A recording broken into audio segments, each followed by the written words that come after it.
Muy buenas amigos, bienvenidos a una clase más. En esta ocasión iniciaremos con la serie de videos de la clase de fisiología cardíaca, que en mi opinión es la materia dentro de las materias básicas más importantes de la cardiología. ¿Por qué? Debido a que cardiología afortunadamente o desafortunadamente, como lo quieran ver, es una materia muy lógica y no es memorística, a diferencia de muchas otras. Entonces, al comprender la fisiología, se nos va a hacer mucho más fácil comprender la fisiopatología y sus enfermedades. La bibliografía de la que vienen estas clases es de la fisiología del Tratado de Medicina de Guyton, y las gráficas las saqué de otros colegas de aquí también de videos de YouTube. Entonces, bueno, vamos a iniciar en esta clase con la fisiología del músculo cardíaco. Como generalidades, ya sabemos y ya lo habíamos mencionado en las clases previas de anatomía y histología que el corazón funciona como una bomba, que su principal función es la de bombear sangre hacia todo el cuerpo. Está separada por dos cámaras. El corazón izquierdo, conformado por la aurícula izquierda y el ventrículo izquierdo, que su función es la de eyectar sangre hacia el resto del cuerpo, y el corazón derecho, que su función es la de recibir sangre no oxigenada de las venas cavas hacia los pulmones. El corazón está formado por tres tipos de músculo. Esto ya lo habíamos visto igual con más claridad en la clase de histología, pero bueno, son básicamente el músculo auricular y el ventricular. La duración de la contracción en cada uno de estos es mayor que en la del músculo esquelético, es decir, la duración es mayor que en la de sus músculos, ya sea de sus piernas, de sus brazos o de cualquier otro músculo. Y el otro tipo de músculo es el de las fibras especializadas en excitación, que básicamente estas se contraen mediante descargas eléctricas rítmicas y automáticas en forma de potenciales de acción, que es lo que vamos a ver cómo se da. Entonces, el músculo cardíaco es un músculo estriado. Esto igualmente lo vimos en las clases previas, que contienen microfibrillas con los filamentos tanto de actina como de miocina. No vamos a ver en esta clase cómo es donde interactúan estas fibras entre sí, porque eso es una clase meramente de fisiología muscular. Pero básicamente el músculo cardíaco también tiene estas microfibrillas. Y también los discos intercalares, miren que igual ya lo habíamos visto en la clase de histología, que actúan como una especie de unión entre una célula y la otra. Todo para formar una red, es decir, un sinsitio. ¿Qué quiere decir esto del sinsitio? Eh, Cuando llega el potencial de acción, tiene que excitar de una célula hacia otra, ¿no? Porque para que todas se contraigan al mismo tiempo. Entonces este potencial de acción pasa de una célula a otra mediante los discos intercalados. Eh, entonces eso permite que pase digamos, de una célula inmediatamente a la siguiente. En el corazón existen dos sinsitios, el sinsitio auricular y el sinsitio ventricular. Hay que recordar que no laten al mismo tiempo, o sea, no se contraen al mismo tiempo las aurículas que los ventrículos, porque no tendría sentido si es que las aurículas se contraen y al mismo tiempo los ventrículos se contraen, pues no habría sangre cual bombear. Entonces es por eso que las aurículas se contraen un poco más antes que los ventrículos. Y asimismo, el potencial de acción no pasa directamente de las aurículas a través de los ventrículos por los orificios auriculoventriculares.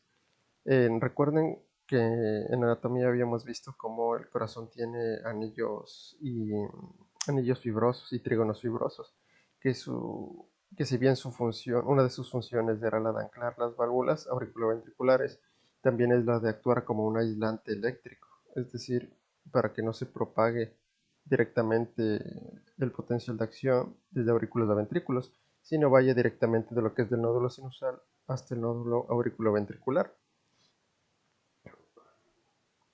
Entonces vamos a ver los potenciales de acción del músculo cardíaco.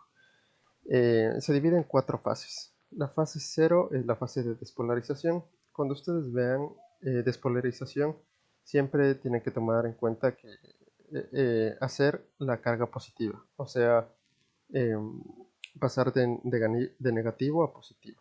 Y la fase de repolarización, pasar de positivo a negativo. ¿Okay? Entonces, si la fase 0 es una fase de despolarización, es decir, vamos a hacer que nuestra célula pase de negativo hacia positivo. ¿Y cómo pasa esto? Es por los canales de sodio. Los canales de sodio rápidos se abren. El sodio es de unión positiva, con carga positiva. Entonces, como la célula cardíaca, el cardiomiocito eh, pues estaba repolarizado, es decir, estaba negativo, lo que vamos a hacer es despolarizarlo. Con la entrada de sodio se positiviza. Entonces se da una entrada y, y asciende el potencial. Miren como de más o menos de menos 85 de negativo asciende a positivo y llega hasta acá. Eso es en la fase 0.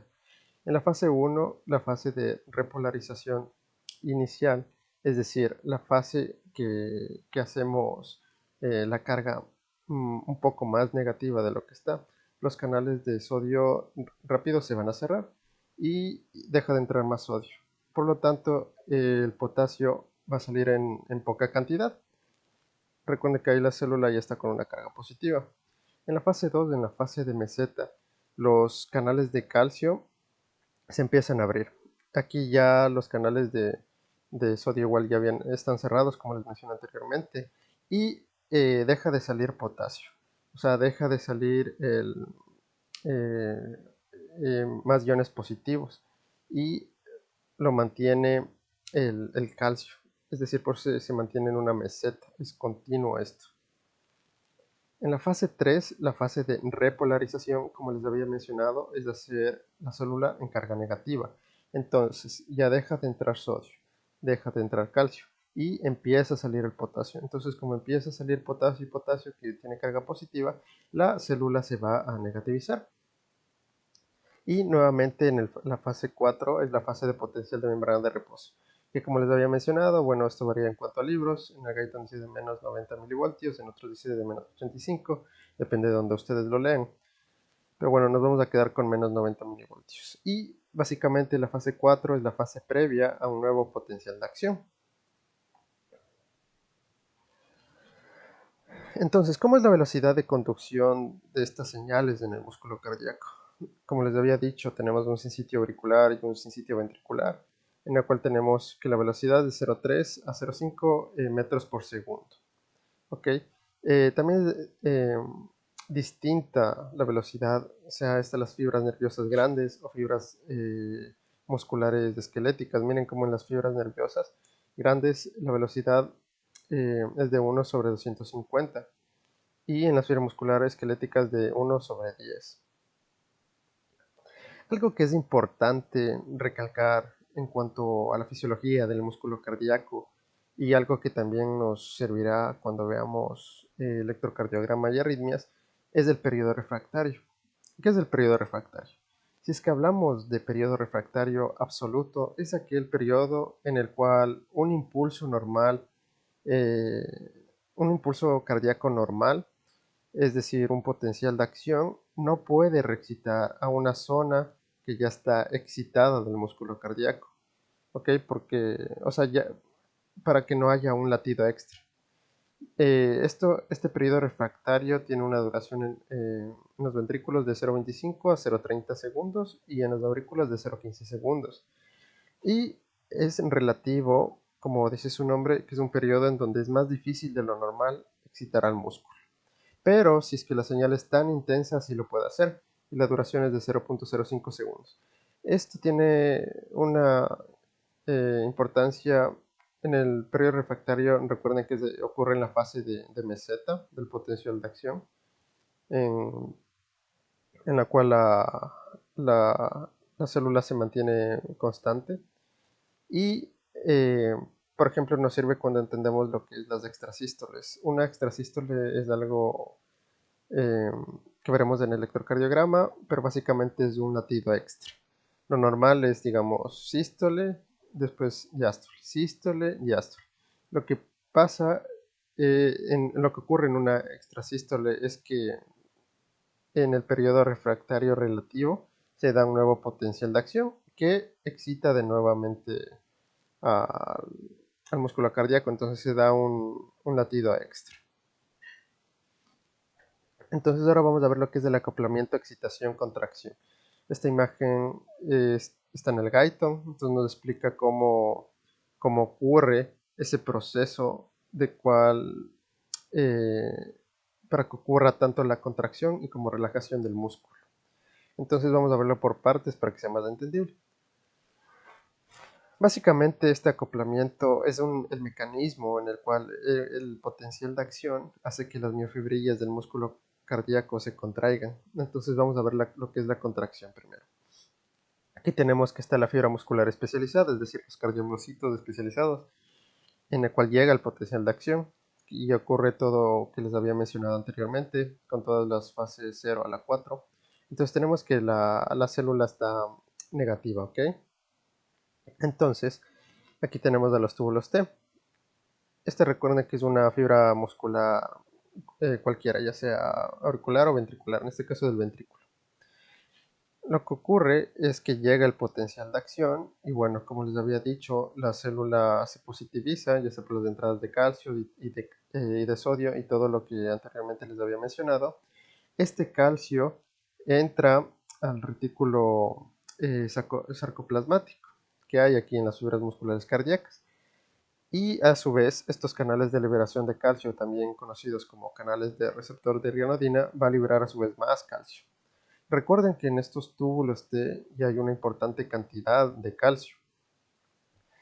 Y este calcio liberado por los mucopolisacáridos del túbulo T es muy importante en la contracción cardíaca. Es decir, sin el calcio procedente de estos túbulos T, la fuerza de contracción del músculo cardíaco, o sea, se reduciría bastante. También es cierto que nosotros tenemos calcio en el líquido extracelular, el calcio medible en sangre, pero apenas se ve afectada la contracción cardíaca por cambios moderados en el calcio, en el líquido extracelular. De hecho, es mucho más importante aquí el calcio del túbulo T. Hay muchos fármacos que, bueno, lo veremos en farmacología, que llegan a afectar esta liberación de calcio y llega a afectar a su vez en la contracción cardíaca. Ahora, bueno, es así como se da la contracción. Por el calcio, llega por la liberación de los túbulos T, llega al retículo sarcoplasmático, se libera a su vez de hace a su vez estimular las fibras de actinomiosina y se da la contracción. Ahora, ¿cómo es la relajación? Pues vemos que la célula está positiva, pues eh, el calcio por las bombas de calcio ATP, ATPasa, llega al retículo sarcoplasmático y entra el calcio nuevamente. A su vez, por las bombas de intercambio sodio-calcio, expulsa a su vez calcio, ese líquido extracelular, y mete más sodio. Este sodio es nuevamente expulsado por la bomba ATPasa sodio-potasio, en la cual vuelve a entrar otra vez potasio. Pues entonces, ¿cómo va a ser a negativizarse la célula? Pues nuevamente empieza a salir potasio. Y como empieza a salir potasio, potasio, potasio, pues la célula nuevamente empieza a llegar al potencial de basal, ¿no? De membrana, que es de menos 90 milivoltios. Entonces es así como este gráfico está más entendible, ¿no? Llega el potencial de acción, a su vez del calcio y por el túbulo T, por los mucopolisacáridos que aquí hay, llega al retículo sarcoplasmático, este a su vez libera por los receptores de rionodina, se da la contracción, este calcio es captado por la bomba calcio ATPasa, entra calcio, a su vez es expulsado por la bomba calcio-sodio. Este sodio es expulsado hacia afuera, entra de nuevo potasio y nuevamente este potasio es expulsado para negativizar la célula nuevamente. Es importante, para finalizar, mencionar que la duración de la contracción va a variar en las aurículas y los ventrículos. De hecho, la contracción comienza a contraerse milisegundos después de la llegada del potencial de acción y va a continuar esta hasta milisegundos después de que finalice. Depende también de la duración del potencial de acción. Entonces, la duración hablaremos en las aurículas de 0.2 segundos y en los ventrículos de 0.3 segundos. En la bibliografía está basado en el Guyton. En la siguiente clase veremos lo que es el ciclo cardíaco. Ok amigos, esta ocasión vamos a iniciar con la clase de ciclo cardíaco, continuando con las clases de fisiología cardíaca. Entonces, ¿qué es el ciclo cardíaco? Básicamente, el ciclo cardíaco son esos fenómenos que ocurren dentro de un latido y hasta el comienzo del siguiente. Todos hemos escuchado cuando estamos al principio de la carrera, o incluso personas que no son del área de la medicina, que el corazón late, que bombea. Básicamente el ciclo cardíaco es eso, son los fenómenos que ocurren de un latido cardíaco hasta el comienzo del siguiente.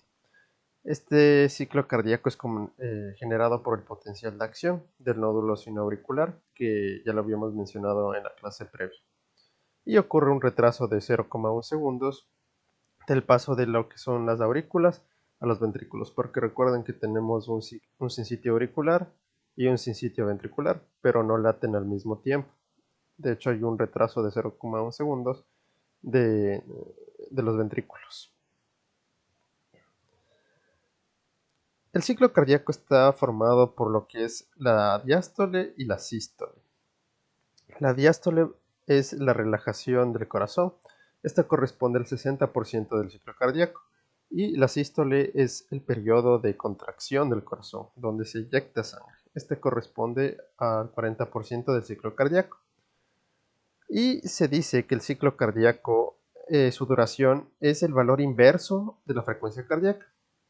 Es decir, si una persona tiene una frecuencia cardíaca de 72 latidos por minuto, eh, dividimos 1 para 72, su ciclo cardíaco será de 0,833 segundos por latido o 0,0139 minutos por latido.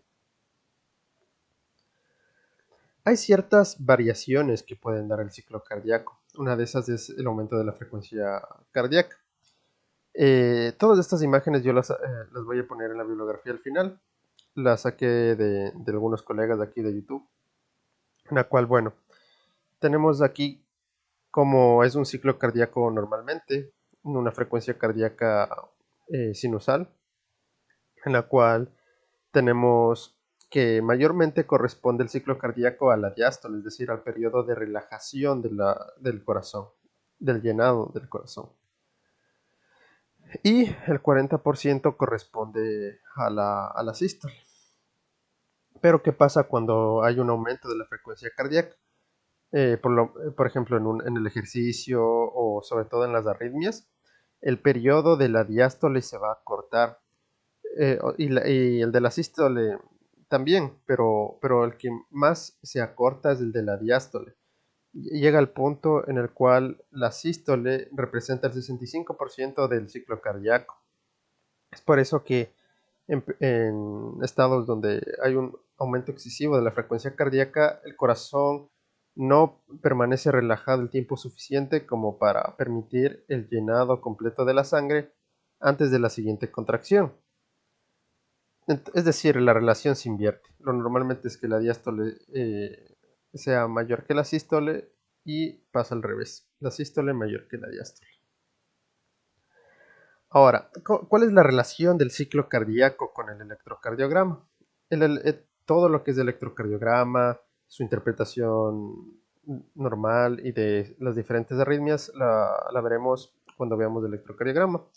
Pero bueno, básicamente, bueno, este gráfico es el gráfico de Wiggers, que igualmente lo verán en el Guyton, que ya más adelante lo vamos a ver paso por paso.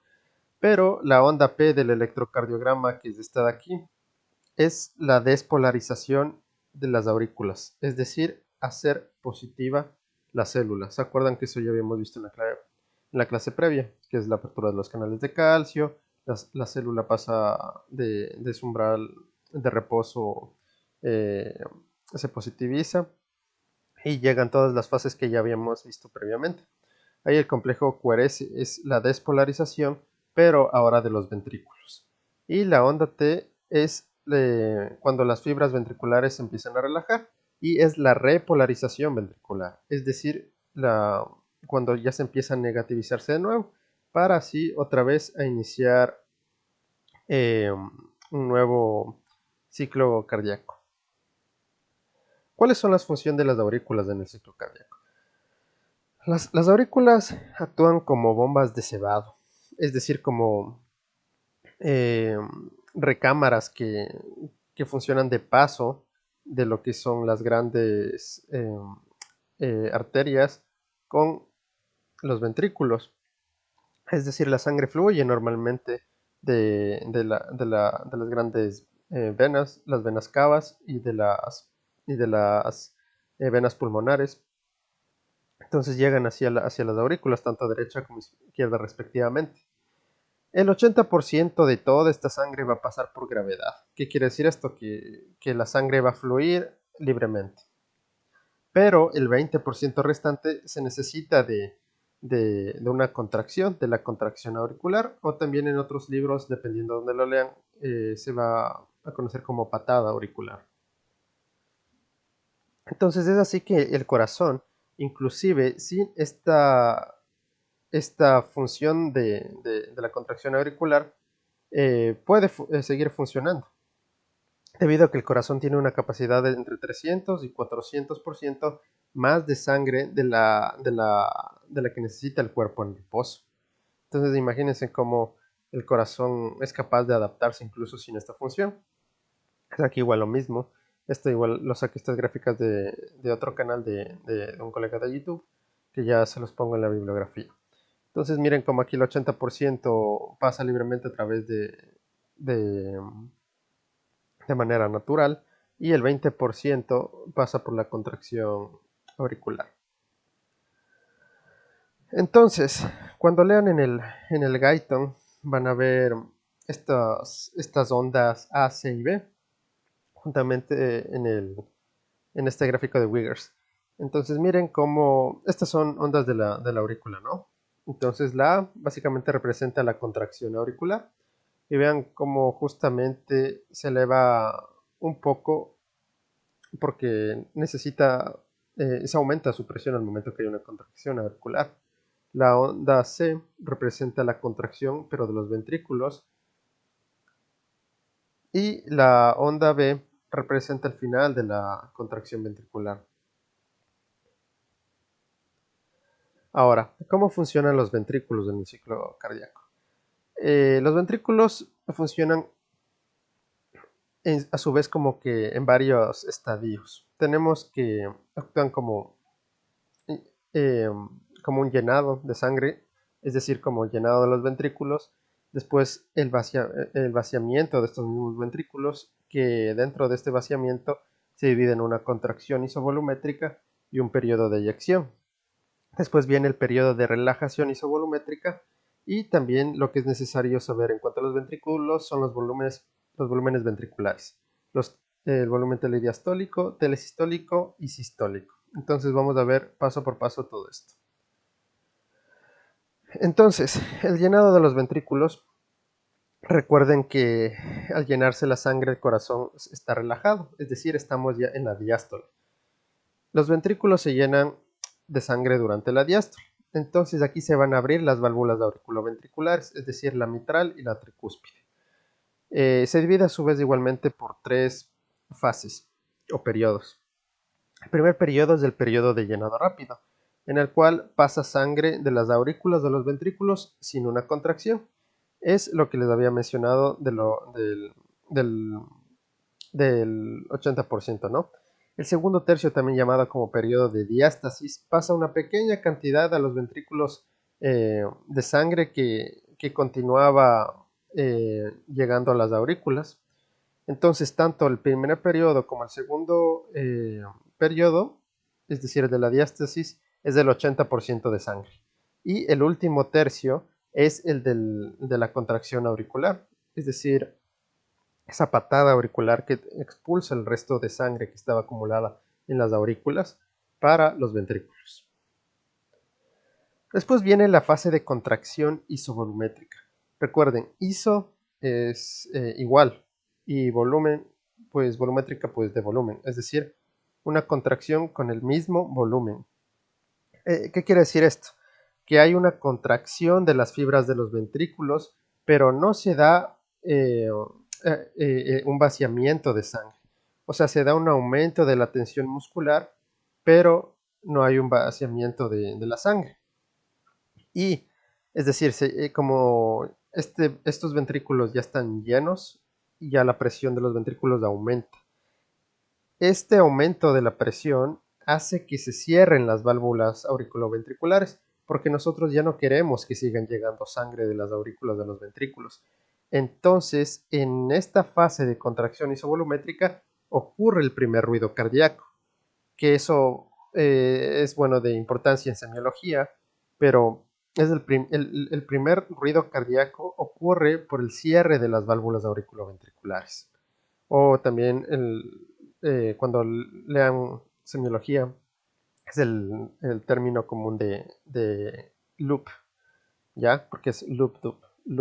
Entonces, este primer ruido es ocasionado por el cierre de las válvulas auriculoventriculares. Entonces, después de 0.2 a 0.3 segundos, los ventrículos aumentan la presión y se abren las válvulas semilunares, es decir, se abren las válvulas de la arteria pulmonar y de la aorta. Y para que ocurra esta abertura se necesita una presión en el ventrículo derecho que sea mayor de 8 milímetros de mercurio y en el ventrículo izquierdo que sea mayor de 80. Recuerden que el ventrículo izquierdo, o sea, el corazón izquierdo en sí va a expulsar sangre hacia todo el cuerpo, entonces por eso es que requiere una mayor presión. Y viene el periodo de eyección. Ya estamos en la sístole. Entonces el periodo de eyección es esa expulsión de la sangre de los ventrículos eh, que a su vez se divide en dos partes. El periodo de eyección rápida, en el cual sale el 70% de esta sangre, y el periodo de eyección lenta, donde sale el 30% restante de la sangre.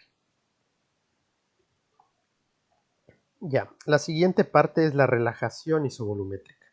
Igual, así como tenemos una contracción isovolumétrica, aquí tenemos una relajación isovolumétrica, mismo volumen. Es decir, después de la sístole comienza inmediatamente ya el corazón a relajarse. Y es el periodo donde hay una relajación de los ventrículos, pero no ha llenado. Es decir, aún no se abren las válvulas auriculoventriculares para que caiga la sangre de las aurículas de los ventrículos. Pero eso sí, el volumen las presiones de los ventrículos van a disminuir, porque obviamente, porque la sangre ya fue expulsada por las arterias, tanto la aórtica como la pulmonar. Entonces, es así como está pasando la sangre a través de la aorta y de la arteria pulmonar, que esa misma sangre cierra el, el, las válvulas semilunares. Y aquí se genera el segundo ruido, en la fase de relajación isovolumétrica. El primero es el cierre de las válvulas auriculoventriculares y el segundo ruido es por el cierre de las válvulas semilunares. ¿Ya? Después de la abertura de las, después del cierre de las válvulas semilunares por la presión que viene de la sangre eh, que se está eyectando por la arteria aorta y la arteria pulmonar, se va a abrir las válvulas auriculoventriculares, es decir, la mitral y la tricúspide. ¿Por qué? Pues porque necesitamos que otra vez la sangre pase de las aurículas a los ventrículos. Eh, entonces igual el músculo sigue relajándose a su vez y comenzamos así un nuevo ciclo cardíaco. Entonces miren, aquí tenemos el gráfico de Wiggers. ¿Y cuál es la relación de todo esto que vimos con este gráfico? Este gráfico está en el Guyton, pero bueno, como les digo, las gráficas aquí igualmente de este colega igual de YouTube. Entonces, aquí en el Guyton inicia con la contracción isovolumétrica. Miren cómo se da el cierre de las válvulas auriculoventriculares. ¿Por qué? Porque los ventrículos ya tienen sangre. Entonces aumenta la presión en los ventrículos y se cierran estas válvulas. ¿Ya? Esta sería la válvula tricuspidia. Sería como que el corazón derecho. Y al momento de que se cierran las válvulas auriculoventriculares, el aumento de la presión de los ventrículos hace que se abran las válvulas sigmoideas. Por lo tanto, se expulse esa sangre. ¿Ya? Se expulsa, perdón, pero en la fase de contracción isovolumétrica se mantiene el mismo volumen de sangre, ¿no? Miren, como aquí, aumenta la presión. Esta línea roja, como podemos ver, es la presión ventricular y tiene sentido, como miren, ocurre el cierre de las válvulas auriculoventriculares, como les indico aquí, y aumenta la presión en los ventrículos, sigue aumentando y después se abre la válvula aórtica, preparándose para el periodo de eyección, que es el que vamos a ver ahorita.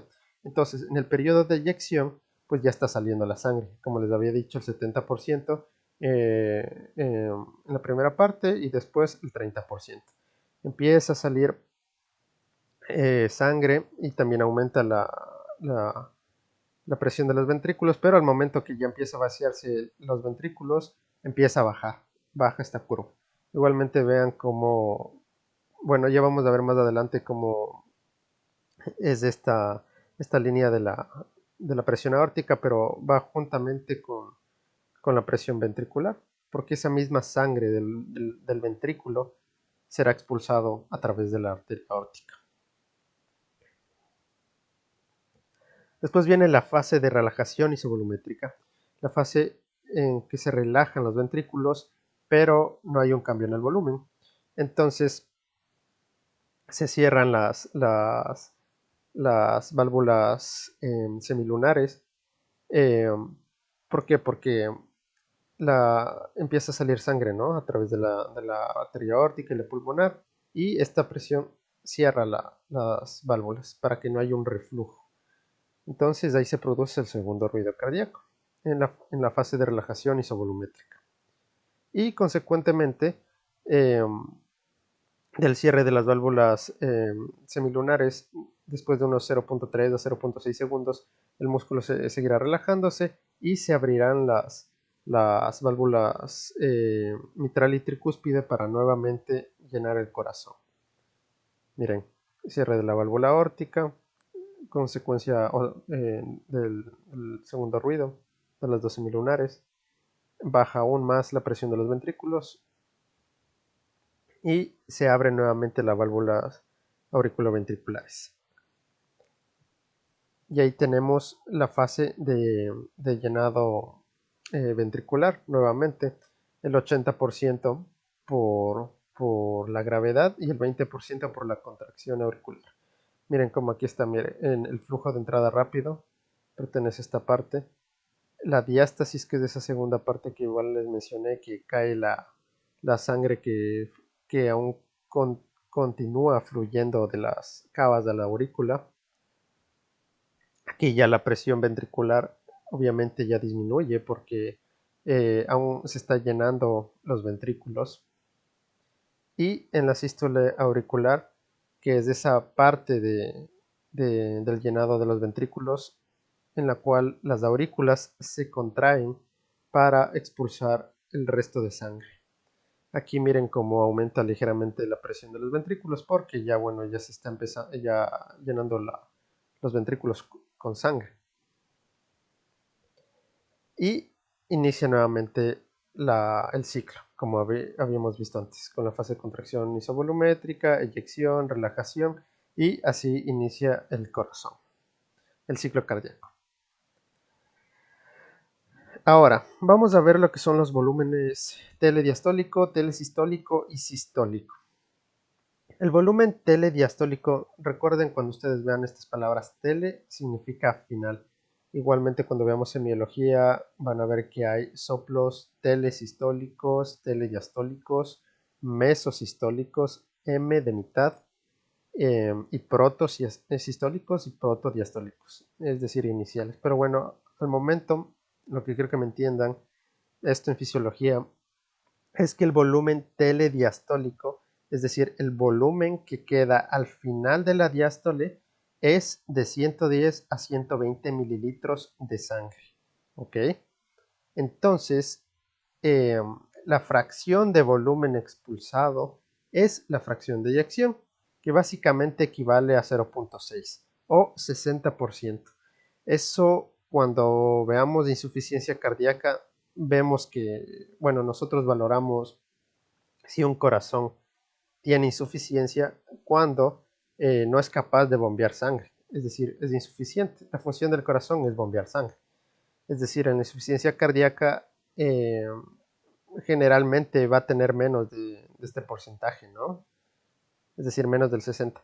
Pero bueno, cuando veamos, ya verán que hay insuficiencia cardíaca con fracción de eyección disminuida, que es decir, sería menos de este porcentaje, o incluso conservado. Pero bueno, eso lo veremos más adelante. El volumen sistólico. El volumen sistólico es el volumen que se expulsa en la sístole, como dice su nombre, y este es de 70 mililitros. Y el volumen telesistólico es el volumen que queda tele al final de la sístole, ¿ya? Y este es de 40 a 50 mililitros. Entonces, con estos datos que les di, se puede deducir que el volumen telediastólico es la suma del volumen sistólico y telesistólico. Es decir, 30 mililitros del sistólico más 50 mililitros del telesistólico es igual a 120 mililitros, o sea, el volumen telediastólico. Esto igual le podemos relacionar aquí en la gráfica de Wiggers, en la cual tenemos en el periodo de contracción isovolumétrica que al momento tiene un valor de 110 a 120 mililitros, ¿no?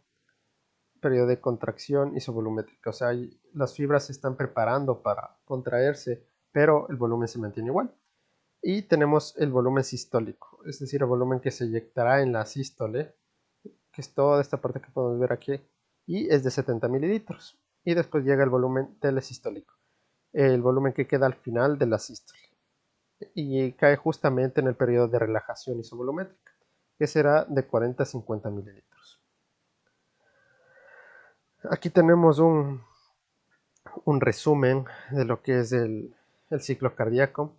Ustedes lo pueden, la fase de donde ustedes deseen iniciar va a depender de ustedes, de cómo ustedes se acomodan.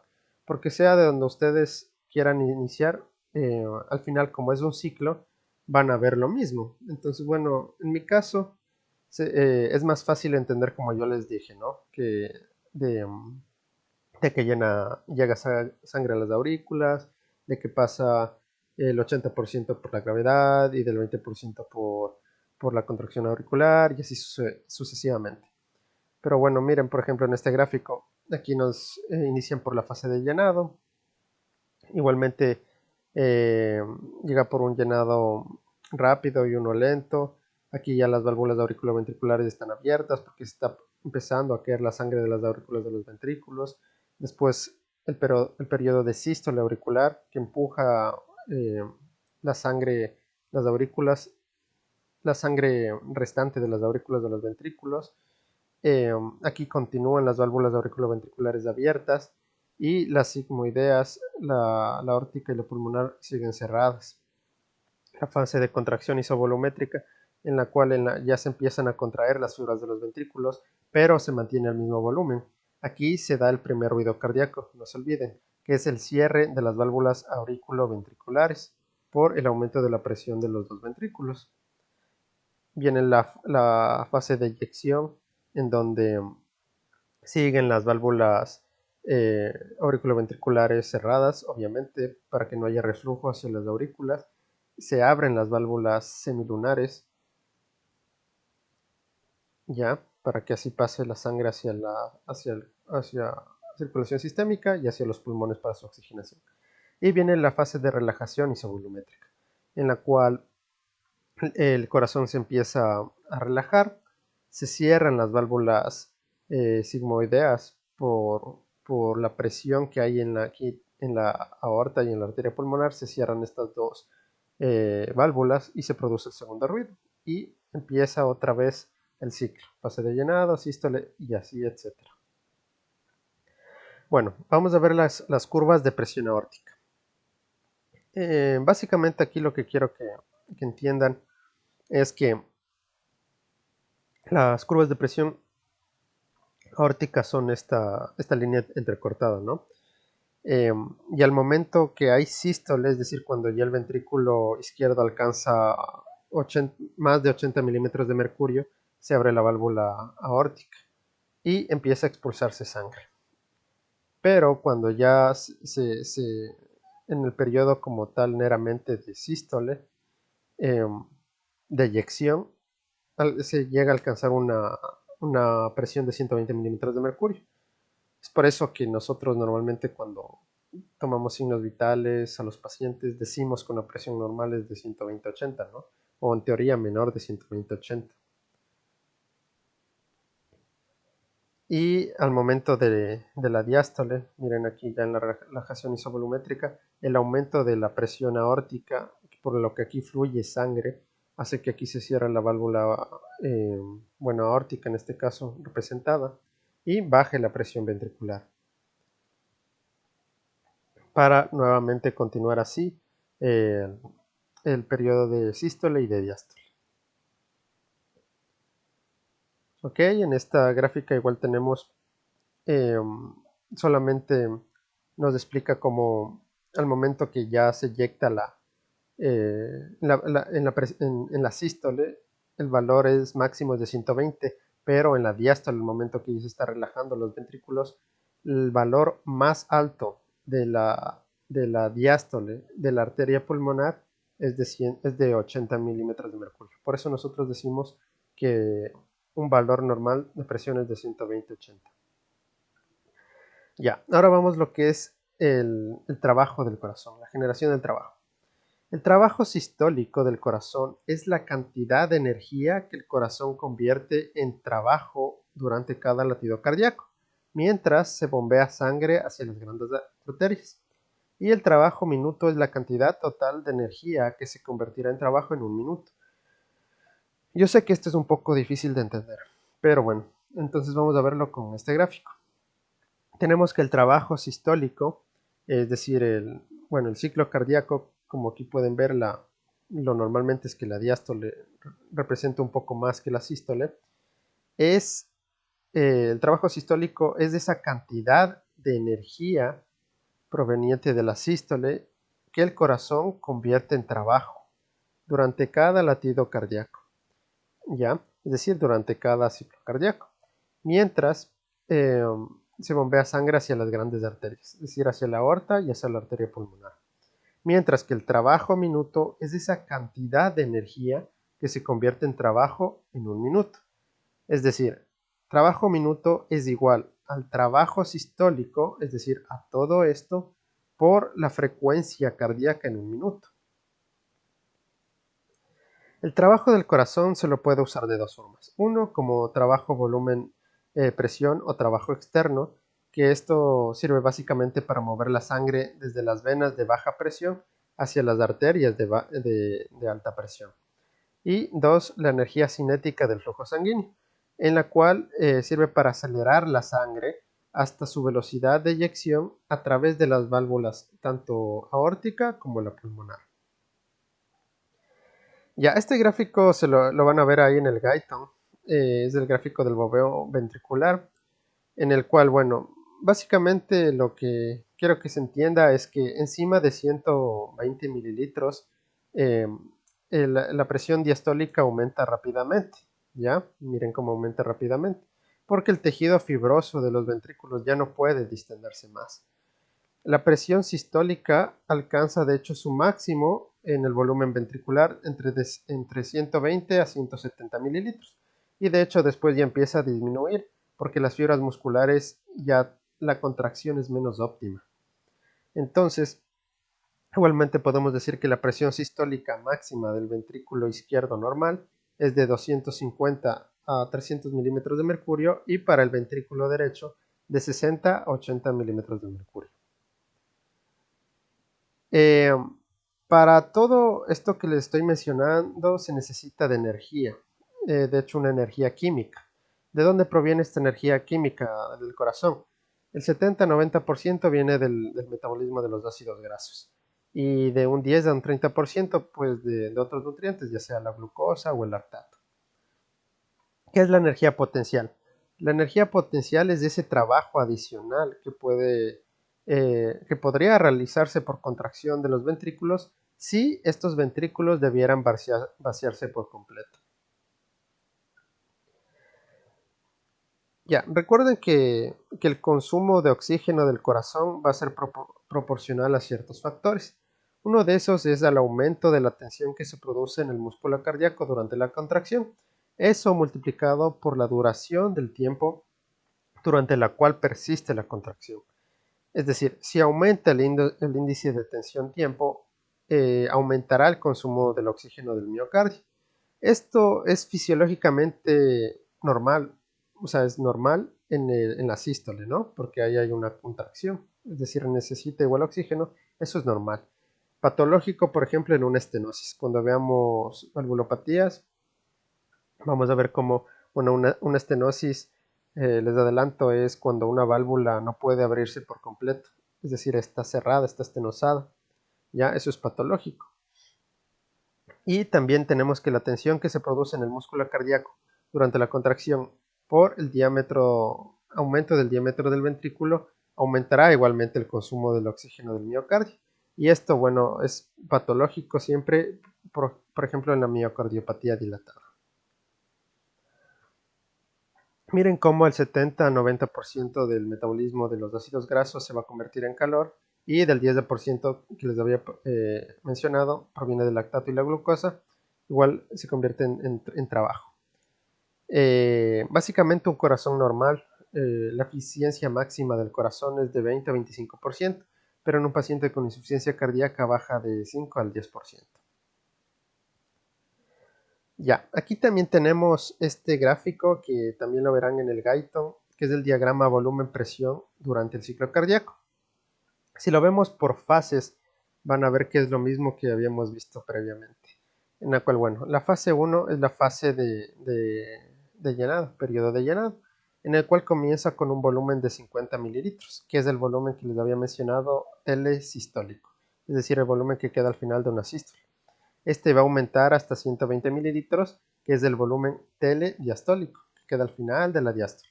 Entonces, miren cómo viene aquí, de 50 a 120. Y la presión igualmente sube de 2 a 3 milímetros de mercurio hasta 7. La fase 2 es la fase de contracción isovolumétrica, en la cual el volumen no cambia, como les digo. Isovolumétrica, mismo volumen. ¿Por qué? Porque las válvulas están cerradas y la presión dentro del ventrículo va a aumentar hasta llegar al mismo de la aorta, es decir, de 80 milímetros de mercurio. Cuando eso pase, cuando llegue a 80 milímetros de mercurio, llega la fase 3, que es el periodo de eyección. Entonces, ya la válvula aórtica se abre, la presión aumenta aún más y se eyecta la sangre. Como dice su nombre, al mismo tiempo el volumen va a disminuir a su valor inicial, porque la válvula aórtica ya se abrió, con la cual la sangre sale.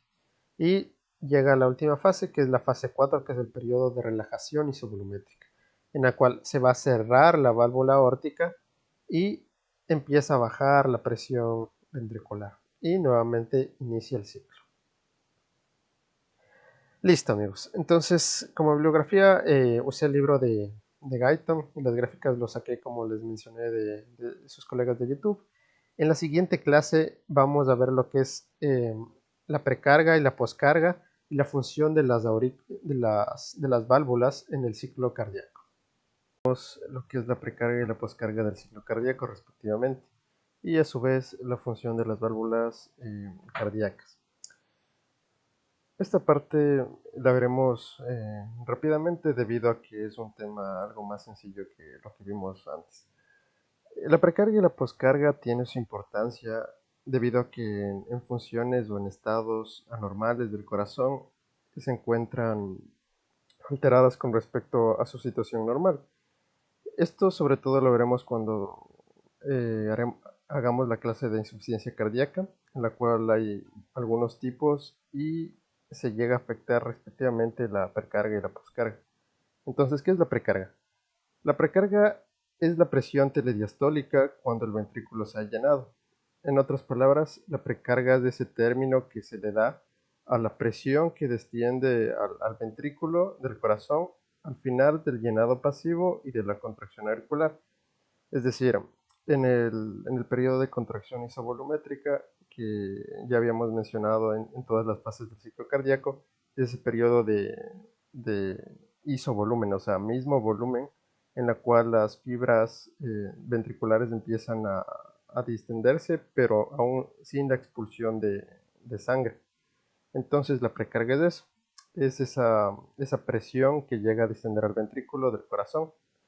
¿Y qué es la poscarga? La poscarga es la presión que ejerce la arteria que sale del ventrículo. Es esa resistencia que se opone a la salida de la sangre. Justamente se le da en el periodo de eyección. Entonces, cuando veamos insuficiencia cardíaca, nos daremos cuenta eh, que hay situaciones en las cuales se llega a afectar ya sea la precarga o la poscarga. Entonces, en las válvulas, ¿cuál es la función de las válvulas en el ciclo cardíaco? Nosotros tenemos 4 válvulas en el corazón, 2 válvulas auriculoventriculares, es decir, en la porción que separa tanto las aurículas como los ventrículos, y 2 válvulas semilunares o sigmoideas. La única válvula que tiene 2 valvas es la válvula mitral, la que se encuentra en el corazón izquierdo, que separa la aurícula izquierda del corazón izquierdo. Y de ahí todas las demás contienen 3 valvas.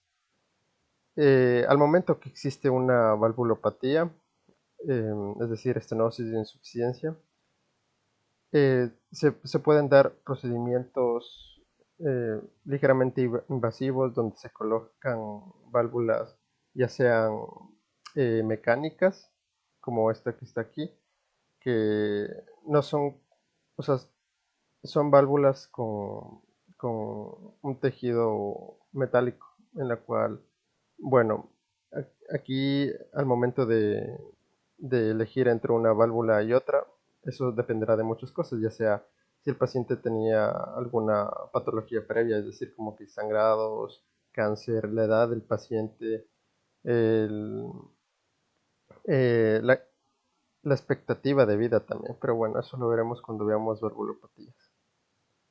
Entonces, las válvulas auriculoventriculares, ¿cuál es la función de estas? Evitar el flujo inverso de la sangre durante la sístole. Eh, Fíjense ustedes cómo en la sístole, tanto la válvula mitral como la tricúspide están cerradas. ¿Por qué? Porque no queremos que la sangre de las aurículas baje a los ventrículos, porque estas está eyectando sangre a través tanto de la arteria pulmonar como de la aorta. Y la función de las válvulas semilunares, es decir, la aórtica y la pulmonar, es evitar el flujo inverso de la sangre desde estas arterias durante la diástole, porque en la diástole el corazón está relajándose, entonces empieza a caer sangre de las aurículas, de los ventrículos. Entonces no queremos que haya un reflujo de estas arterias, de sangre de estas arterias nuevamente hacia los ventrículos. Entonces nuevamente, aquí las válvulas mitral y tricúspide evitan el flujo inverso de la sangre durante la sístole. La sangre se está expulsando, entonces no queremos que caiga más sangre desde las aurículas de los ventrículos. Algo aquí importante junto a las válvulas es conocer los músculos papilares. Nosotros tenemos, bueno, ya lo vimos en anatomía, pero es importante hacer un recordatorio. Los músculos papilares solo se encuentran en las válvulas auriculoventriculares. como podemos ver aquí, estos músculos papilares se unen a los velos de las válvulas mediante las cuerdas tendinosas. Estas tiran hacia adentro, imagínense como si fuese un paracaídas. Entonces estos se van a contraer cuando los ventrículos igualmente se contraigan. Entonces así van a evitar que se protruyan hacia las aurículas, es decir, como que se abomben estas válvulas y con la presión de la sístole se regresen hacia las válvulas. Esta es la función de los músculos papilares. Recuerden que solo tenemos músculos papilares en las válvulas mitral y tricúspide. En la válvula aórtica y la pulmonar no hay. Entonces, de nuevo, las válvulas semilunares evitan el flujo inverso durante la diástole. Durante la diástole recuerden que está cayendo sangre desde las aurículas hacia los ventrículos. Y las válvulas sigmoideas están cerradas por la presión previamente ejercida por la sangre que estaba pulsándose por la aorta y la arteria pulmonar. Entonces, esta presión de estas arterias cierra bruscamente las válvulas sigmoideas. Y de hecho, por ese distrés mecánico, estas válvulas semilunares, tanto la aórtica como la pulmonar, son mayormente predispuestas a un daño mecánico que, a diferencia de la mitral y la tricuspidia. Entonces, rápidamente, aquí vamos a ver las alteraciones valvulares. Esto es un tema muy extenso y vamos a ver por, por cada valvulopatía respectivamente. Pero a grandes rasgos tenemos que las alteraciones valvulares se dividen en insuficiencia y en estenosis. La estenosis es cuando una válvula se cierra normalmente, pero hay una restricción a la apertura valvular, es decir, no se abre por completo. Entonces, pongamos de ejemplo que existe una estenosis mitral, ¿no es cierto? La válvula que está entre la aurícula izquierda y el ventrículo izquierdo. Esta válvula, su función se abre en la diástole, ¿no es cierto? Porque en la diástole cae sangre desde las aurículas hacia los ventrículos. Si es que esta válvula no se puede abrir bien durante la diástole y se producirá un soplo. ¿Y qué tipo de soplo será si es que no se abre durante la diástole? Pues será un soplo diastólico, porque al momento que el corazón se está relajando, la sangre cae a través de las aurículas de los ventrículos, pero como hay mayor fuerza de apertura de esta válvula que está estenosada o calcificada, se dará un soplo diastólico. Ahora, ¿qué pasará en un caso que exista una estenosis aórtica? Recuerden que las válvulas eh, semilunares se abren durante la sístole. Entonces, si es que hay una válvula aórtica que está estenosada, obstruida, al momento de la sístole se producirá lo contrario, un soplo sistólico. Entonces, bueno, cada valvulopatía tiene sus rasgos clínicos diferentes y sus soplos diferentes, pero eso ya lo veremos cada una por separado más adelante. ¿Y qué es la insuficiencia? La insuficiencia es lo contrario de la estenosis. Esta se abre normalmente, pero no se podrá cerrar adecuadamente, es decir, al momento que se cierra, queda una pequeña abertura. Entonces, si es que alguna válvula tiene insuficiencia, puede generar regurgitación, es decir, que la sangre regrese de su cámara original y ya sea en la sístole o en la diástole, pues regresarse a la aurícula o al ventrículo que no le corresponde. Pero bueno, eso como les menciono, lo veremos cuando veamos valvulopatías. Veremos una por una y su respectivo diagnóstico y manejo. Muy buenas amigos y amigas. Bueno, continuando con las clases de fisiología cardíaca, en esta ocasión vamos a ver el capítulo de la regulación del bombeo cardíaco. Entonces, ¿qué es aquello que regula que el corazón actúe como una bomba? Para recalcar, tenemos que saber que en reposo, es decir, cuando alguien está acostado, sentado, el corazón bombea de 4 a 6 litros cada minuto. Pero cuando hacemos un ejercicio, ya sea correr, trotar o cualquier ejercicio, se puede bombear incluso hasta 4 veces esa cantidad.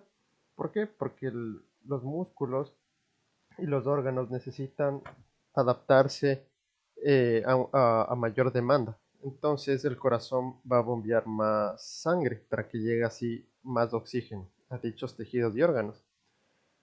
Entonces, los dos mecanismos que se regula el volumen que bombea el corazón son la regulación cardíaca intrínseca, es decir, el propio mecanismo que tiene el corazón, mediante el mecanismo de Frank-Starling, que ya lo veremos a continuación, y por el sistema nervioso autónomo, este que controla la frecuencia cardíaca y el bombeo.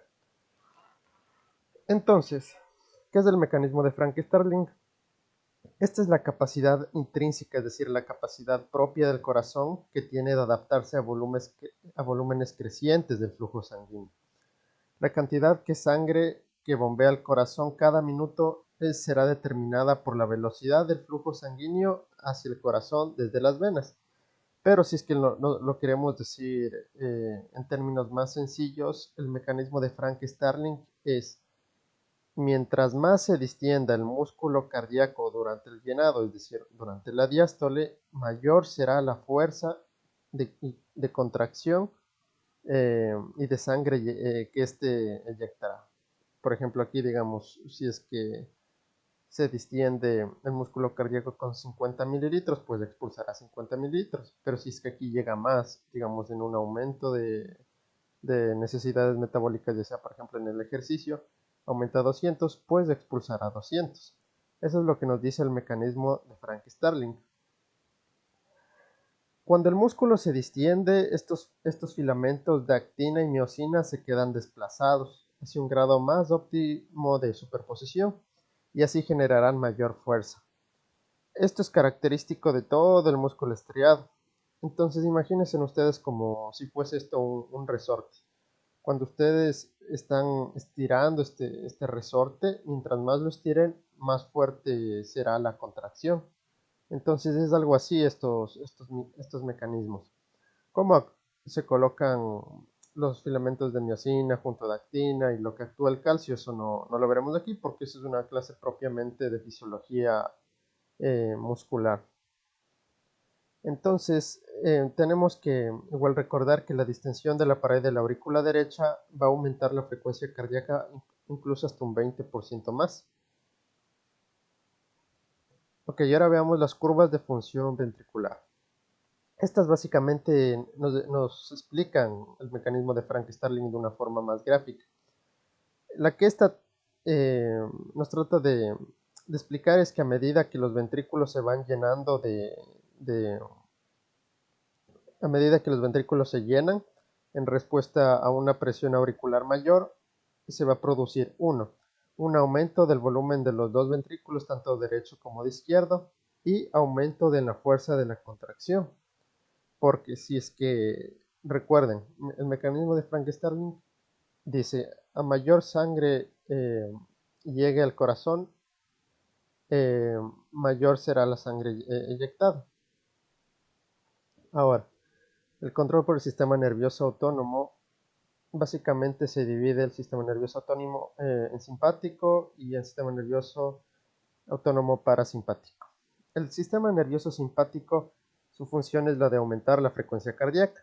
Estas provienen de los nervios simpáticos de las cadenas simpáticas. Y el sistema nervioso parasimpático es lo contrario. Este va a disminuir la frecuencia cardíaca. Y estas provienen de las fibras del nervio vago. Entonces, para que se acuerden, todos tienen un compañero vago, ¿no? Que siempre pasa dormido, que no quiere hacer nada. Entonces, acuerden, nervios vagos, pues disminuye la frecuencia cardíaca. Y el sistema nervioso simpático aumenta la frecuencia cardíaca. Entonces, el sistema nervioso simpático, como les había mencionado, la función es la de aumentar la frecuencia cardíaca. Esta tiene una moderada inervación auricular. ¿Qué quiere decir esto? Como ustedes pueden ver en la cadena simpática, llega a las aurículas, pero no tanto como a los ventrículos. Miren, por eso es que la inervación ventricular sí es elevada comparada a la de las aurículas. Es por eso es que aquí les puse así con estas cruces. digamos, es un aumento de la frecuencia cardíaca, pero es mayor incluso el aumento de la contracción de los ventrículos. Entonces es por eso que la frecuencia cardíaca, que normalmente es de 60 a 100 latidos por minuto, con un estímulo simpático intenso puede llegar incluso a aumentar hasta 180 a 200 latidos por minuto. Y diferentes causas, ¿no? Ya sea por el ejercicio, incluso por el miedo, varias situaciones que pueden promover a este aumento de la frecuencia cardíaca por el sistema nervioso simpático. Recuerden también que la contracción muscular aumenta al doble con el sistema nervioso simpático y el gasto cardíaco al doble o incluso 3 veces más. El sistema nervioso parasimpático, como les mencioné, es lo contrario. Este eh, baja la frecuencia cardíaca, disminuye la frecuencia cardíaca. Este igualmente es al revés que del sistema nervioso simpático, ya que este tiene una baja inervación ventricular, pero en cambio es una elevada inervación auricular. Fíjense cómo justamente aquí en este gráfico representa los nervios vagos, están bastante inervados en las aurículas. Entonces es por eso que aquí con estas cruces les puse. O sea que tienen bastante disminución de la frecuencia cardíaca y poca disminución de la contracción ventricular. La frecuencia cardíaca igualmente, como les mencioné, es de 60 a 100 latidos por minuto, pero con un estímulo parasimpático intenso puede disminuir incluso hasta 40 o 20 latidos por minuto, ¿no? Entonces en una ya bradicardia bastante considerable. La contracción muscular disminuye en un 30% y el gasto cardíaco en un 50%. Entonces, ¿cuáles son las modificaciones del gasto cardíaco que se producen por la estimulación del sistema nervioso autónomo? Estas se deben por las modificaciones de la frecuencia cardíaca y por las modificaciones de la fuerza contráctil del corazón. En esta gráfica igual del Guyton podemos ver cómo con una estimulación simpática normal, eh, el gasto cardíaco ronda más o menos entre unos 13 litros minuto, con una estimulación simpática máxima que, como recuerden, su función es la de aumentar la frecuencia cardíaca y la contracción. Llega a aumentar incluso el gasto cardíaco hasta unos 23 litros minuto. En una estimulación simpática cero, es decir, si es que no hay estímulo simpático, pues baja a unos 10, y al contrario, si es que da una estimulación parasimpática, es decir, si es que se estimula la disminución de la frecuencia cardíaca y la disminución de la contracción ventricular, pues disminuirá consecuentemente el gasto cardíaco. ¿Cuáles son los efectos de los iones en el bombeo cardíaco? Principalmente tenemos al potasio y al calcio. Tienen una función importante en lo que es el bombeo cardíaco. Recuerden que el potasio en exceso hace que el corazón permanezca dilatado y flácido y por tanto disminuirá la frecuencia cardíaca. Entonces miren cómo aquí hacemos un recuento del gráfico previamente de lo que es el potencial de acción, ¿no? Miren a la fase de despolarización, es decir, cuando hacemos positiva a la célula. Recuerden que se empezaba en un umbral de acción de menos de 85 milivoltios más o menos. Entran los canales de sodio, entonces entra sodio y se va a hacer positiva la célula. Después llega esa fase de repolarización inicial, pero por la fase de la meseta, es decir, por la entrada de calcio, se mantiene positiva la célula. Y cuando ya llega la fase de, de, de salida del potasio es cuando nuevamente baja la carga de la célula. Entonces es por eso es que cuando hay un potasio de entre 8 y 12 mil equivalentes litro, ya llega a haber alteraciones en la célula cardíaca. Entonces el calcio que normalmente sale, este vuelve a entrar a entrar de la circulación al cardiomiocito. Entonces hace las células menos negativas. Es decir, miren cómo normalmente el potencial de acción eh, baja, ¿no? O sea, la célula vuelve al umbral de inicio. Pero eh, aquí la célula, recuerden que si sale el potasio, lo que se busca al sacar un ion positivo es que se negativice la célula. Entonces se va a dejar de negativizar, es decir, se vuelve menos negativo, es decir, se acerca más al cero. Por lo tanto, si disminuye este potencial de membrana, también disminuirá el potencial de acción y consecuentemente la contracción será débil. Es por eso que eh, en casos de hiperpotasemia o hipercalemia, que es lo mismo, ¿no? El potasio elevado en sangre, el corazón no va a tener una función contráctil adecuada. Ahora, ¿qué pasa en el calcio? El exceso de calcio produce lo contrario del potasio. Este hace que el corazón tenga una contracción espástica, es decir, se torne más rígido. Miren, igual como aquí es explicando los gráficos del potencial de membrana. Entra el sodio y entra el calcio. Y bueno, lo que normalmente sería que a medida que sale el potasio, la célula empieza a negativizarse en un exceso de calcio. Como este es un ion positivo, se genera una positividad otra vez en la célula. Entonces, por eso que miren, de aquí, de lo que debería bajar la pendiente del potencial de membrana, asciende bruscamente. Entonces hace que la contracción sea espástica, sea más rígida la, los cardiomiocitos. Y por último, veremos lo que son los efectos de la temperatura en la fusión cardíaca. Bueno, todos hemos visto que, o bueno, lo verán cuando ya trabajen como médicos, que generalmente un paciente con fiebre suele estar ligeramente taquicárdico, o sea, un poco aumentada su frecuencia cardíaca. ¿Por qué se debe esto? Se debe a que el calor aumenta la permeabilidad de estos iones de la membrana del músculo cardíaco, es decir, todos estos iones que hemos visto, el potasio, el calcio, el sodio, etc. Así va a acelerar el proceso de autoexcitación de la membrana. Entonces es por eso que hay mayor contracción. Entonces se puede decir que incluso la función del corazón también depende de la temperatura corporal. Es así como se nos menciona en el libro de Guyton que un grado de temperatura va a aumentar entre 10 a 15 latidos por minuto. Recuerden ustedes que la temperatura normal ronda entre 36,5 hasta, bueno, depende del libro de semiología que lean, pero generalmente hasta 37,5.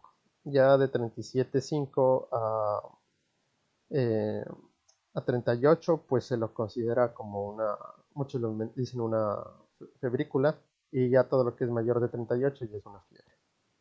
Entonces, así como se evidencia en este gráfico que al aumentar la temperatura corporal, aumenta la frecuencia cardíaca.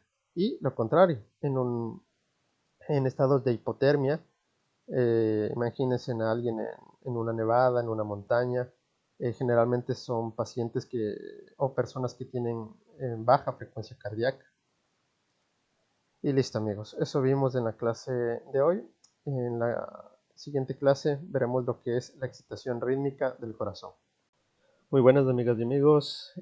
Continuando con esta última parte de la fisiología cardíaca, vamos a ver la excitación rítmica del corazón. Es decir, cómo el corazón puede latir y cómo funciona esto del marcapasos natural que lo habíamos mencionado en clases previas. Entonces, primero tenemos que saber que, que el corazón tiene un sistema especial para la autoexcitación rítmica y generar contracciones repetitivas. Miren ustedes que el corazón late aproximadamente 100.000 veces al día y a lo largo de una vida humana promedio 300 millones de veces. Es bastantísimo eso entonces. Este sistema se puede lesionar con diferentes cardiopatías, por ejemplo, cuando ocurre algún infarto, eh, en la misma hipertensión, insuficiencia cardíaca, que eso lo veremos más adelante, cuando veamos las diferentes patologías cardiovasculares. Y también algo importante es que las aurículas se van a contraer aproximadamente un sexto antes que los ventrículos, porque necesitamos que las aurículas pasen la sangre a los ventrículos. Si es que latiesen al mismo tiempo tanto aurículas como ventrículos, pues los ventrículos no tendrían sangre suficiente que eyectar. Entonces, ¿cuál es este sistema de conducción y excitación? Como lo habíamos visto en la clase de anatomía, este sistema está conformado por distintas partes. El principal, el número uno y el marcapasos natural del corazón es el nódulo sinusal, que como podemos verlo aquí se encuentra justamente debajo de la desembocadura de la vena cava superior en la aurícula derecha. Este nódulo sinusal tiene a su vez sus haces internodales o sus vías internodulares, en la cual son tres y se dirigen a la aurícula derecha propiamente y a la aurícula izquierda.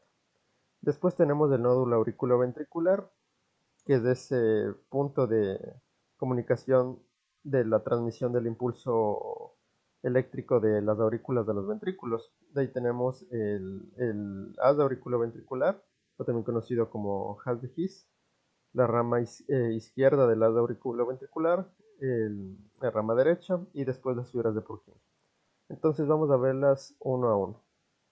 Empezando por el nódulo sinusal o nódulo sinoauricular, este nódulo es una banda elipsoide y aplanada de músculo cardíaco especializado. Recuerden que no son neuronas, sino son cardiomiocitos especializados. ¿Cuáles son sus medidas? Pues el Guyton nos menciona que tiene unas medidas de 3 milímetros de anchura, 15 milímetros de longitud y más o menos de 1 milímetro de grosor. Y casi no tiene filamentos musculares contráctiles porque la función del nódulo sinusal no es la de contraerse, sino más bien la de generar impulsos para que exista contracción. Bueno, la localización, como les había mencionado, justamente aquí en la pared posterolateral, en la aurícula derecha, debajo de la vena cava superior. Y miren ustedes cómo el diámetro de las fibras es de 3 a 5 milímetros, a diferencia de 10 a 15 milímetros de las fibras del resto de la aurícula. O sea, las fibras del nódulo sinusal son mucho más pequeñas, ¿no? Eh, este nódulo sinusal tiene una ritmicidad eléctrica automática. Entonces, algunas fibras cardíacas tienen la capacidad de autoexcitarse, de autoexcitación. La autoexcitación es esa capacidad de producir descargas y contracciones de una forma automática. Este gráfico que nos pone el Guyton nos muestra la diferencia, cómo es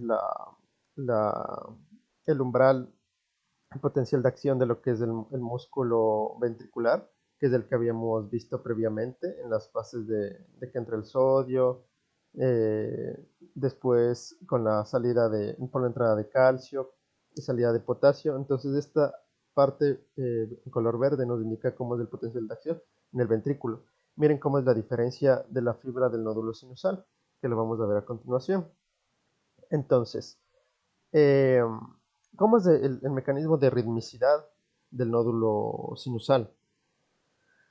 Aquí el potencial de acción, o sea, el potencial de reposo de la fibra del nódulo sinusal es más o menos de entre menos 55 a menos 60 milivoltios, a diferencia de la ventricular que ya habíamos visto previamente, que es de entre un menos 80 a un menos 90. Puede variar el valor de acuerdo al libro que ustedes lean, pero está entre ese rango. Entonces, eh, ¿por qué es diferente el potencial de acción tanto del nódulo sinusal como del ventrículo? Miren ustedes cómo, miren, aquí tenemos nuevamente un recordatorio en el cual, bueno, entra el calcio y se da la despolarización de la célula, ¿no? Entonces asciende, se hace más positivo, después ocurre la etapa de la meseta por la entrada igual de calcio y se da la etapa de repolarización con la salida del potasio. Entonces eso es a grandes rasgos cómo es el potencial de acción en la fibra del músculo ventricular. Pero ¿qué pasa en la, en la, en el umbral de descarga del nódulo sinusal. Aquí generalmente los canales de sodio están siempre cerrados. Entonces aquí, bueno, se da apertura del calcio, pero fíjense en cómo no existe esa despolarización rápida por la entrada de los canales de sodio. Entonces sí existe un ascenso propiamente por los canales de calcio, pero esta, esta, esta célula del nódulo sinusal igualmente se va a repolarizar de nuevo con la salida del potasio. Entonces, ¿cómo ocurre esto? O sea, tenemos que saber que las fibras del nódulo sinusal, tanto ante el sodio y el calcio, va a provocar una autoexcitación. Entonces, por la elevada concentración del sodio en el líquido extracelular, que están fuera de la fibra del nódulo, y por los canales del sodio abiertos previamente. Aquí en las fibras del nódulo sinusal existe algo que se llaman corrientes Fanny. O sea, si bien los canales de sodio están cerrados, existen otros canales de sodio similares que se lo denominan corrientes Fanny, en la cual hace que los iones del sodio del exterior tiendan a desplazarse hacia el interior.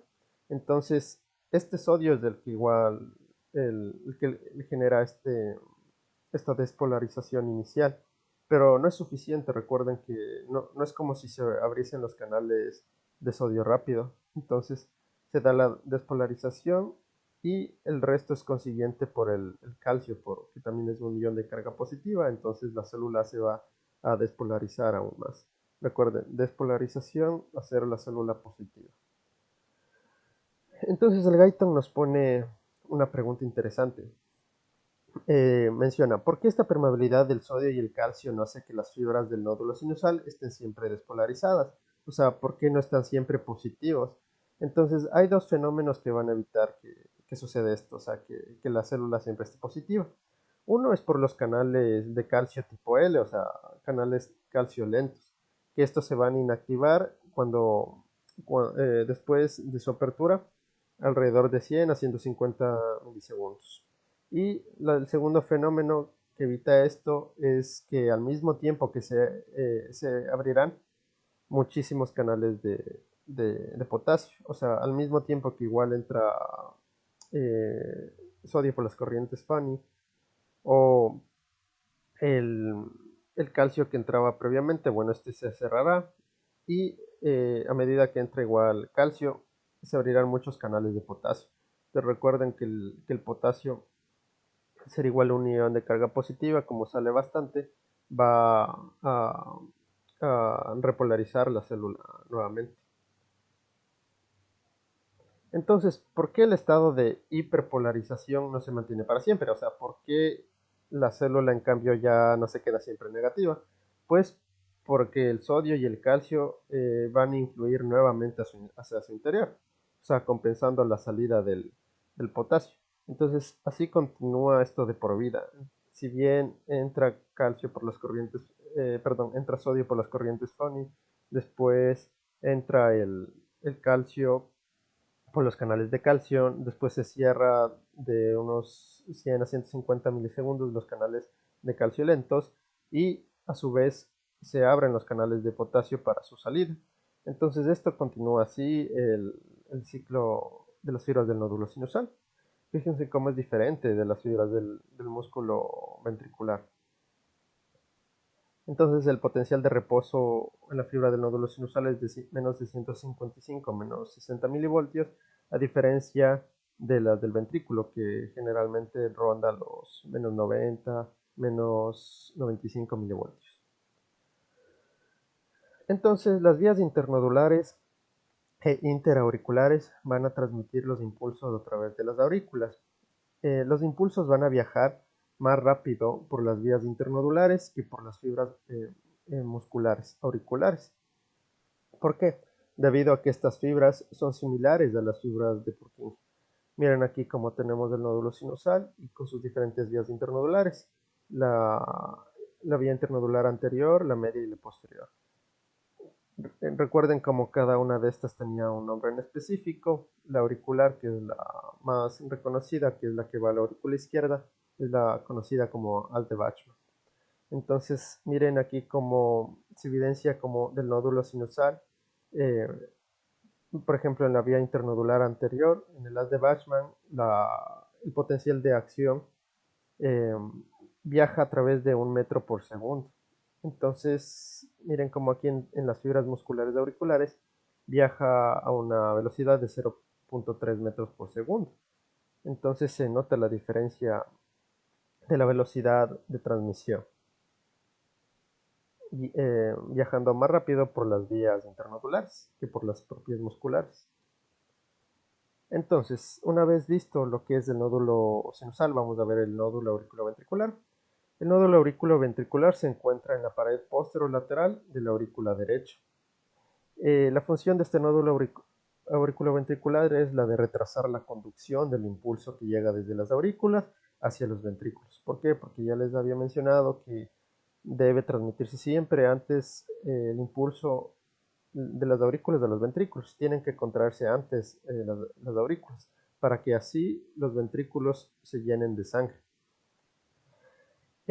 Además, el nódulo auriculoventricular tiene una conducción más lenta debido a que tiene un bajo número de uniones de hendidura, que son estas uniones de aquí que se representan al lado de estos cardiomiocitos, ¿no? ¿Se acuerdan que esto habíamos visto en la clase de músculo cardíaco, en la cual estas uniones de hendidura, su función era la de que el impulso nervioso se transmita de una a otra, para que así actúe el corazón como un sitio, para que se contraigan en conjunto. Entonces, podemos decir que el nódulo sinusal, o sea, el impulso que tarda del nódulo sinusal al nódulo auriculoventricular tarda en llegar unos 0.3 segundos. En el nódulo auriculoventricular existe un retraso de 0.9 segundos, 0.09 segundos. En la porción penetrante de lo que es el haz auriculoventricular existe otro retraso de 0.04 segundos. Entonces, si damos un total de 0.03 más 0.09 más 0.04, se da un total de 0.16 segundos para que el impulso llegue eh, hasta los ventrículos, ¿no? De los aurículos de los ventrículos.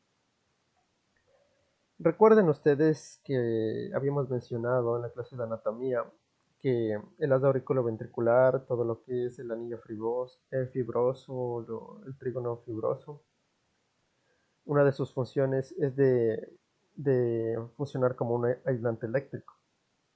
Entonces, el haz auriculoventricular, una de sus características es que mantenga el impulso eléctrico de manera unidireccional, es decir, solo de las aurículas los ventrículos, no en doble direcciones. Entonces, así para que se evite viajar el potencial de acción retrógradamente desde los ventrículos de las aurículas. Ya, ahora vamos a ver lo que son las ramas de las auriculoventricular. Entonces existen dos ramas, ¿no? La derecha como la izquierda.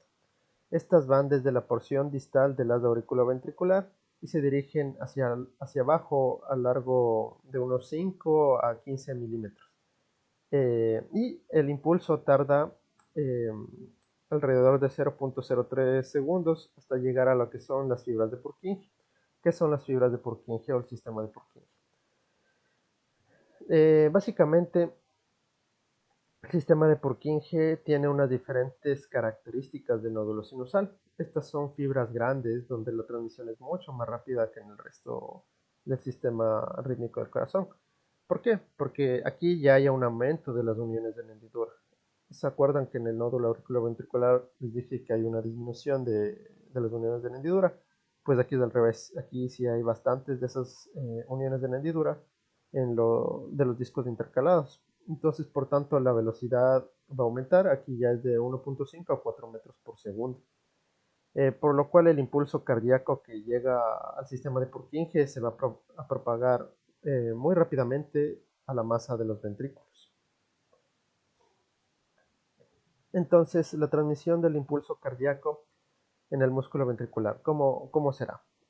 Cuando el impulso llega al músculo ventricular, desde las fibras de Purkinje, la velocidad va a disminuir. O sea, si bien en las fibras de Purkinje la velocidad es muy rápida, miren aquí como el potencial de acción viaja de 1.5 a 4 metros por segundo, al momento que llegan al músculo, aquí disminuye a 0.3 a 0.5 metros por segundo. ¿Por qué? Porque para así asegurarse que todo el ventrículo, o sea, los dos ventrículos se contraigan de una forma coordinada. Entonces, ¿cómo es la transmisión del impulso cardíaco en el músculo ventricular?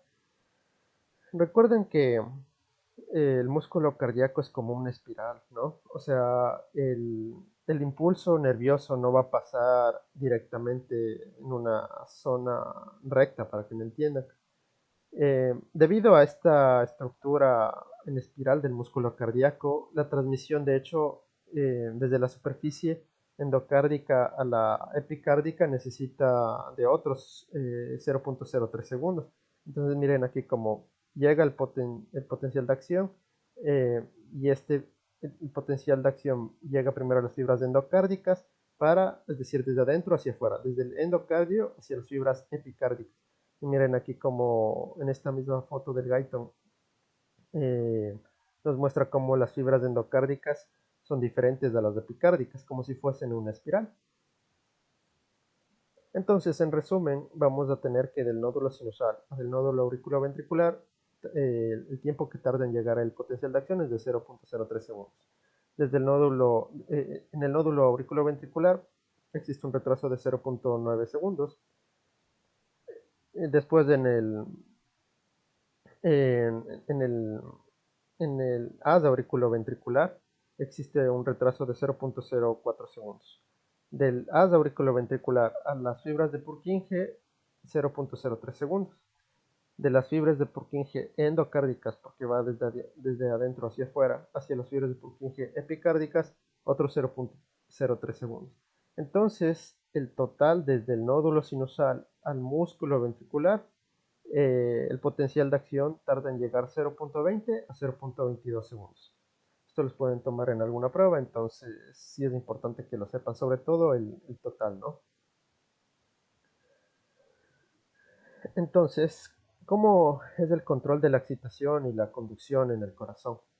Recuerden que el nódulo sinusal, el nódulo auriculoventricular y este sistema de Purkinje van a descargar impulsos potenciales de acción, cada una con una frecuencia intrínseca, es decir, cada uno a un ritmo diferente.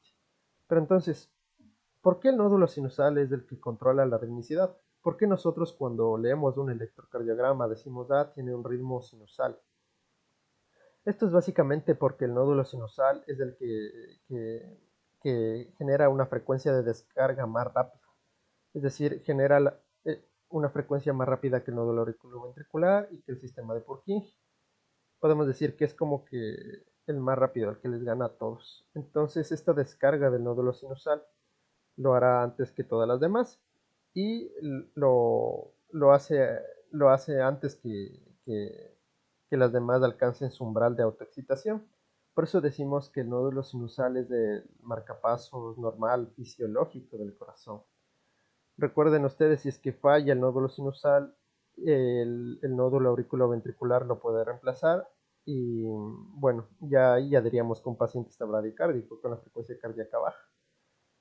Pero si es que ya llega a fallar estos dos, podría funcionar el sistema de Purkinje, pero ya es algo que no es compatible con la vida, ¿no? Sin embargo, se pueden dar marcapasos anormales. Se llama, de hecho, marcapasos ectópico, aquel que se sitúa en una situación o localización distinta a la del nódulo sinusal. Eh, Aquí se dará de hecho un bloqueo de la transmisión del impulso desde el nódulo sinusal a las demás partes, como es lo normal. Y generalmente el nuevo marcapasos, como les mencioné, es el nódulo auriculoventricular o la porción penetrante del haz de His. Entonces, ¿cómo actúan los nervios simpáticos y parasimpáticos también en la excitación rítmica del corazón? Si bien habíamos mencionado en la anterior clase, recuerden que el sistema nervioso parasimpático, su principal función es la de disminuir la frecuencia del ritmo, ¿no? Disminuir la frecuencia y también disminuir la contracción. Entonces, ¿cuál es el principal neurotransmisor del sistema nervioso parasimpático? La acetilcolina. Entonces llega la acetilcolina a los receptores M2 y estos van a abrir canales de potasio. Entonces, ¿se acuerdan que habíamos mencionado que en la fibra del nódulo sinusal, al abrir canales de potasio, van a salir iones positivos? Entonces, la célula se va a repolarizar, es decir, se hace más negativo y por tanto va a disminuir su contracción y por tanto la frecuencia cardíaca. Miren aquí nuevamente cómo cambia el estado de reposo de menos 55, que estaba aquí, hacia más o menos un menos 65, menos 75, ¿no? Es decir, la célula está hiperpolarizada, porque está saliendo el potasio, está saliendo iones de carga positiva. Entonces, nuevamente, el sistema nervioso parasimpático va a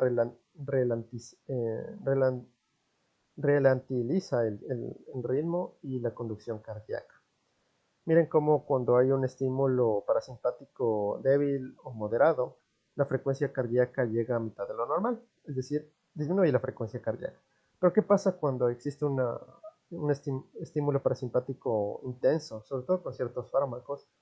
eh, Bloqueará la transmisión del impulso cardíaco desde los vérculos de los ventrículos. De hecho, los ventrículos podrían dejar de latir entre 5 a 20 segundos. Ahí es cuando se generará un nuevo marcapasos, o sea, un método de compensación para que el corazón siga latiendo. Ahí es cuando actuarán las fibras de Purkinje. Y por tanto, la frecuencia cardíaca puede disminuir a tal punto de llegar a 15 a 20 latidos por minuto. A esto se denomina escape ventricular, o sea, una forma del corazón de mantener su latido hasta por últimas instancias. Pero recuerden que esto no es sostenible por mucho tiempo. Si es que esto continúa así, si es que no se hace algo por el paciente, pues va a llegar a fallecer. Ahora, ¿cómo actúan los nervios simpáticos? Estos, en cambio, es lo contrario. Eh, su principal neurotransmisor es la noradrenalina. Y bueno, estos aumentarán la frecuencia del ritmo del nódulo sinusal, aumentarán la velocidad de conducción y el nivel de excitabilidad y también la fuerza de la contracción. Entonces aquí llega la noradrenalina por los nervios simpáticos. Estos llegan al receptor B1. Recuerden que les pueden preguntar, ¿no? Los receptores de M en el parasimpático y aquí los B1 en el sistema nervioso simpático. Estos abrirán los canales de sodio y de calcio. Entonces, al entrar iones de carga positiva, cambia el estado de reposo de menos 55 o menos 60 a ser incluso aún más positivo. Entonces, la célula se va a autoexcitar, así aumentando la velocidad del ascenso del potencial de membrana. Entonces, es así como básicamente el nódulo auriculoventricular y el haz auriculoventricular, la permeabilidad de estos iones hace que sea más fácil el potencial y se exciten todas las porciones. Entonces, listo muchachos, se podría decir que acabamos la fisiología cardíaca, pero sí, pero no. Básicamente recuerden que acabamos de ver la fisiología solo del corazón. El sistema cardiovascular funciona, el corazón, si bien es el órgano más importante, pero también tenemos que ver cómo esa sangre que es bombeada, cómo llega a los diferentes órganos y tejidos. Y eso es a través de las arterias y las venas. Entonces, en las siguientes clases de fisiología vamos a ver todo lo que es la fisiología circulatoria. Esto, en mi opinión, es un poco más complicado que la fisiología cardíaca porque ya involucra un poco temas de física, pero bueno, vamos a tratar de hacerlo lo más sencillo posible para que se entienda. Entonces, por favor, compartan el canal y suscríbanse. Gracias.